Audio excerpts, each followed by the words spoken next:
శాసనసభాపతి గారికి ధన్యవాదాలు. నాకు సప్లిమెంటరీ అవకాశం ఇచ్చినందుకు.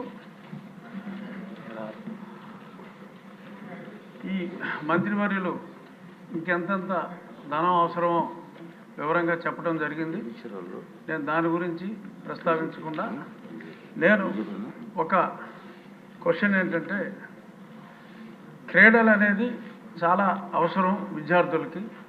ప్రభుత్వ పాఠశాలల్లో నేను చాలా పాఠశాలల్ని సందర్శించడం జరిగింది గత ఒక నెల రోజులుగా.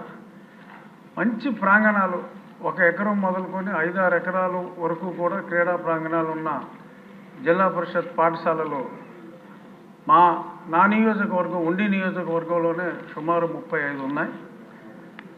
సరైన ప్లే గ్రౌండ్స్ ఎక్కడా లేవు.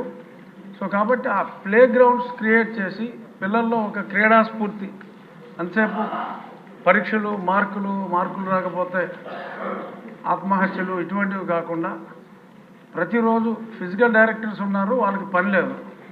సో ఫిజికల్ డైరెక్టర్స్ కూడా పని ఉండేలాగా క్రీడల్ని ప్రోత్సహించే మార్గం గౌరవనీయులైన మంత్రివర్యులు ఆలోచించే విధానం ఏమైనా ఉందా? ఈ విషయంలో నేను నా నియోజకవర్గంలో జన్మభూమి, చంద్రబాబు నాయుడు గారి జన్మభూమి స్ఫూర్తితో కొన్ని కార్యక్రమాలు చేపట్టడం జరిగింది. ప్రజలే ఆ ప్రాంగణాన్ని మంచి పర్యావరణం ప్రేమికులందరూ చక్కని మొక్కలు కాదు చెట్లే తీసుకొచ్చి కడియం నుంచి నాటి అన్ని కోర్ట్స్, ఆడపిల్లలకి ఖోఖో కానీ, టెన్నికాయిట్ కానీ, మగవాళ్ళకి వాలీబాల్, షటిల్, ఇటువంటి ప్రాంగణాలని ప్రజలే క్రియేట్ చేసుకుంటున్నారు. అంటే ఇంకా చాలా వేల కోట్లు కావాలన్నారు కాబట్టి అన్ని వేల కోట్లు అవసరం ఉండదు.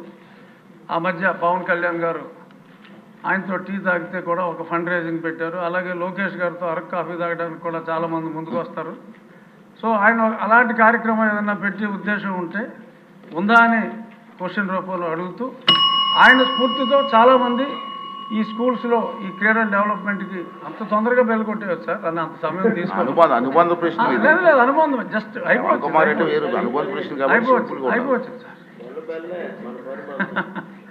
సో ఇటువంటి ఆలోచన చేస్తే లోకేష్ గారి స్ఫూర్తితో అన్ని ఊర్లలోనూ ఎటువంటి ధనం అవసరం లేకుండా వాళ్ళే చేసుకుంటారు. ఆ క్రీడా స్ఫూర్తి అనేది చాలా అవసరం కాబట్టి గౌరవనీయులైన మంత్రివర్యుల్ని ఆ దిశగా ఆలోచించమని కోరుకుంటూ మరొకసారి సమయం ఇచ్చినందుకు ధన్యవాదాలు. నరేంద్ర గారు నెక్స్ట్.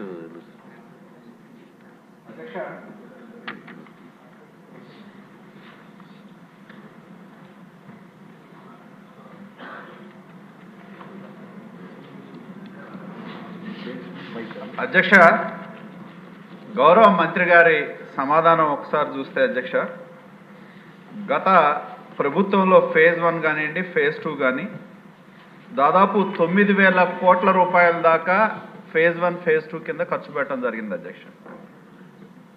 ఇంకా మంత్రి గారి సమాధానం చూస్తే దాదాపు 4,700 కోట్లు ఉంటే కానీ ఫేజ్ 1, ఫేజ్ 2 కింద తీసుకున్న పనులు కంప్లీట్ చేయడానికి అవసరం అని చెప్పి అడిషనల్ ఫండ్స్ కింద చెప్పారు అధ్యక్ష.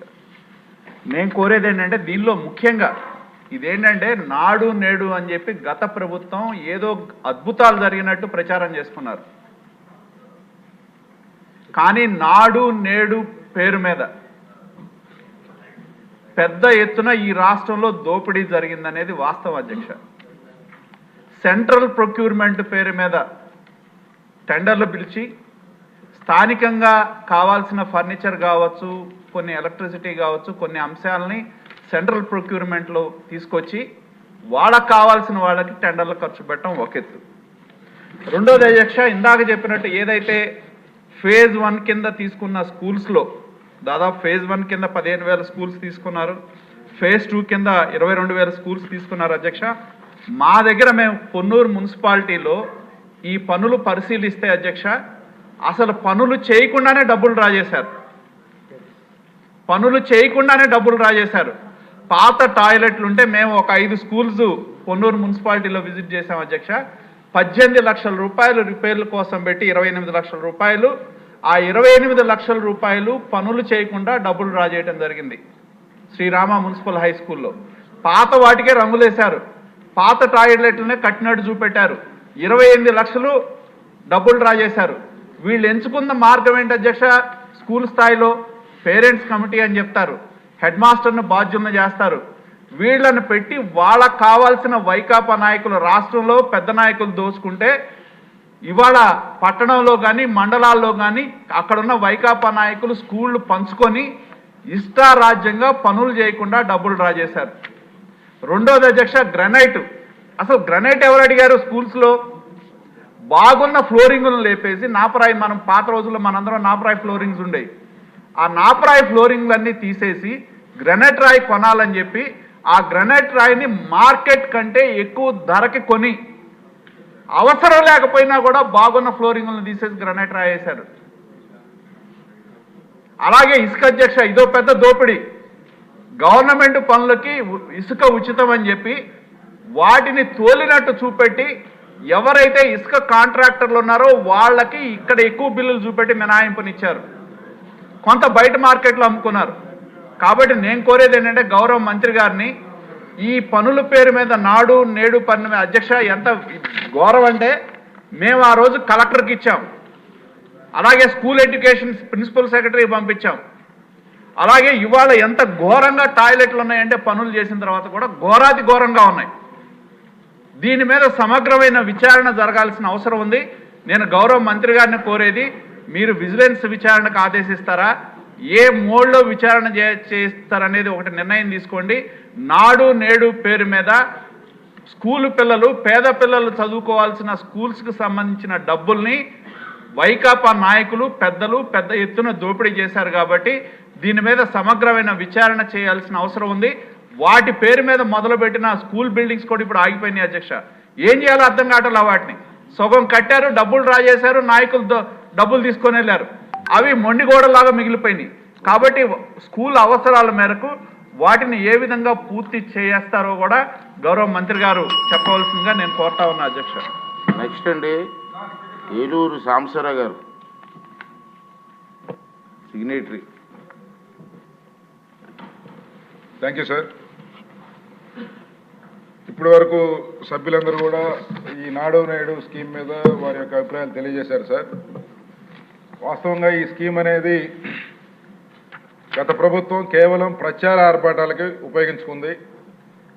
ఆనాటి ముఖ్యమంత్రి జగన్మోహన్ రెడ్డి గారు ఆయన సొంతంగా ఈ స్కీమ్ని డిజైన్ చేసి దీన్ని పేద ప్రజల కోసం వాడుతున్నామని చెప్పి విపరీతంగా ప్రచారం చేశారు. మనం కూడా వాళ్ళ ప్రచార ఆర్భాటానికి మనం కూడా వాస్తవాలు మర్చిపోయే పరిస్థితి అప్పుడప్పుడు వస్తూ ఉంది సార్. వాస్తవంగా ఈ పథకం ఏదైతే ప్రభుత్వ పాఠశాలల్లో మెరుగైన వసతులు కల్పించాలి, పేద విద్యార్థులు అన్ని వసతులతో కూడిన పాఠశాలలో చదువుకోవాలి, ముఖ్యంగా బడుగు బలహీన వర్గాలు, ఎస్సీ ముస్లిం మైనారిటీ సోదరులు పిల్లలు చదువుకునే పాఠశాలలో అన్ని వసతులు ఉండాలని చెప్పి 2014-19